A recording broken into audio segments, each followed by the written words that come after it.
মহিলাক চৰকাৰৰ পৰা লাগে নেকি ই ৰিক্সা আবেদন কৰিলে চৰকাৰৰ পৰা লাভ কৰিব ই ৰিক্সা প্ৰেছাৰ কুকাৰ মহিলাসকলক চিলাই মেচিনো দিব চৰকাৰে 2023-24 বিত্তীয় বৰ্ষৰ বাবে অসম সংখ্যালঘু উন্নয়ন বৰ্ডৰ এছঅপিডি আঁচনিৰ অধীনত সংখ্যালঘু জনগোষ্ঠীসমূহক নিয়োজন আৰু উদ্যোগীকৰণৰ বাবে অত্যাৱশ্যকীয় সঁজুলি আৰু মেচিন বিতৰণ কৰে মুঠ 70 গৰাকী হিতাধিকাৰী 22 গৰাকী ই ৰিক্সা 42 গৰাকী চিলাই মেচিন 2 গৰাকী ফেশ্বন ডিজাইন মেচিন আৰু 4 গৰাকী স্বয়ংক্ৰিয় কাগজৰ প্লেট বনোৱা মেচিন প্ৰদান অসম সংখ্যালঘু উন্নয়ন বৰ্ডৰ অধীনত 2023-24 বৰ্ষৰ অধীনৰ যি এছঅপিডি আমাৰ এই বৰ্ষত আমাৰ নলবাৰী সমষ্টিত আজি 22খন ই ৰিক্সা 42টা চিলাই মেচিন 2টা ফেশ্বন ডিজাইন মেচিন আৰু 4টা অটোমেটিক প্লেট মেচিন আজি বিনামূলীয়াকৈ মাননীয় আমাৰ সন্মানীয় বিধায়ক নলবাৰীৰ তথা মন্ত্ৰী জয়ন্ত মল্লবৰা ডাঙৰীয়াৰ উপস্থিতিত আনুষ্ঠানিকভাৱে কিছু সময় আগত আমাৰ নলবাৰী জিলা পুথিভঁৰালত আনুষ্ঠানিকভাৱে বিতৰণ কৰা হয় আৰু বাকীখিনিও যিখিনি বাকী ৰৈ গৈছে সেইখিনি আমি পৰ্যায়ক্ৰমে আমাৰ এই আৱৰ্ত ভৱনত ই ৰিক্সাসমূহ আছে আৰু আমাৰ চিলাই মেচিনসমূহ আছে আমি বিতৰণ কৰিবলৈ লৈছোঁ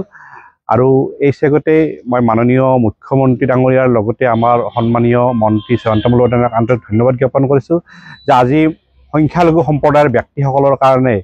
যি এক নিবনুৱা যুৱক যুৱতীৰ কাৰণে যি এটা সংস্থাপনৰ কাৰণে চিন্তা চৰ্চা কৰিছে আজি ই ৰিক্সা এখন এটা ফেমিলি বা পৰিয়ালত যেতিয়া পাব সেই পৰিয়ালটোৰ যেতিয়া সংস্থাপনৰ এটা ৰাস্তা ওলাব বা এটা পৰিয়ালটোৰ এটা ধুনীয়া এটা সুন্দৰ ব্যৱস্থা হ'ব সঁচাকৈ সেই পৰিয়ালটোই এটা আৰ্থিকভাৱে শক্তিশালী হ'ব গতিকে এই চেগতে আকৌ এবাৰ মাননীয় মুখ্যমন্ত্ৰী ডাঙৰীয়াক ধন্যবাদ জ্ঞাপন কৰিছে এনেকুৱা এটা আঁচনি সংখ্যালঘু সম্প্ৰদায়ৰ ব্যক্তিৰ কাৰণে ওলোৱাৰ কাৰণে আৰু আজি আমাৰ মাজত বিভিন্ন বেনিফিচিয়াৰীসকল আজি উপস্থিত আছে আমাৰ মণ্ডল সভাপতি 4জন মণ্ডল সভাপতি আমাৰ ভগৱান মণ্ডলৰ আনোৱাৰ হুছেইন আমাৰ বাহাজানী মণ্ডলৰ ৰচিদ আলী ডাঙৰীয়া টাউন মণ্ডলৰ আতিকুৰ ৰহমান আমাৰ উত্তৰ নলবাৰীৰ ৰিয়াজ আলী ডাঙৰীয়া উপস্থিত আছে গতিকে আমি আকৌ এবাৰ মাননীয় মুখ্যমন্ত্ৰীক ধন্যবাদ জ্ঞাপন কৰিছোঁ আৰু আমাৰ যি বেনিফিচিয়াৰীসকল আছে যিসকলে এই আঁচনিসমূহ তেওঁলোকে লাভ কৰিছে তেওঁলোকৰ মনৰ ভাৱ ব্যক্ত কৰক আৰু মই ভাবোঁ যে সংখ্যালঘু সম্প্ৰদায়ৰ ব্যক্তিসকল বা সংখ্যালঘু ৰাইজে ভাৰতীয় জনতা পাৰ্টীৰ নেতৃত্বাধীন চৰকাৰৰ সময়ত যি ধৰণে উপকৃত হৈছে মই ভাবোঁ ইতিহাসত এইখন চৰকাৰ বা এনেকুৱা এটা দল সদায় স্মৰণীয় হৈ থাকিব কাৰণ এনেকুৱা দল বা চৰকাৰে কেতিয়াও ধৰ্ম বা জাতিক লৈ ৰাজনীতি নকৰি বা অকল তথামতৰ ৰাজনীতি নকৰি ভোট বেংকৰ ৰাজনীতি নকৰি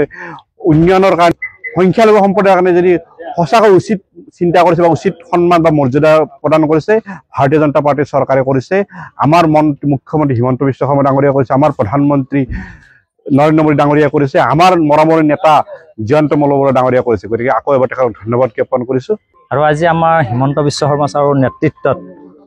আমাৰ জয়ন্ত মল্ল ছাৰৰ নেতৃত্বত আমাৰ সংখ্যালঘুসকলক ই ৰিক্সা বিতৰণ কৰিছে তাত ময়ো পাইছোঁ আমাৰ ঘগ্ৰাবাৰ মণ্ডলৰ ফালৰ পৰা আৰু এই ক্ষেত্ৰত এটা যি স্বচ্ছ আৰু নিকাৰে কাম কৰি আছে সেইটো সঁচাকৈ ক'ব লাগিব আৰু সংখ্যালঘুৰ কাৰণে কৰিছে অসম চৰকাৰে কৰিছে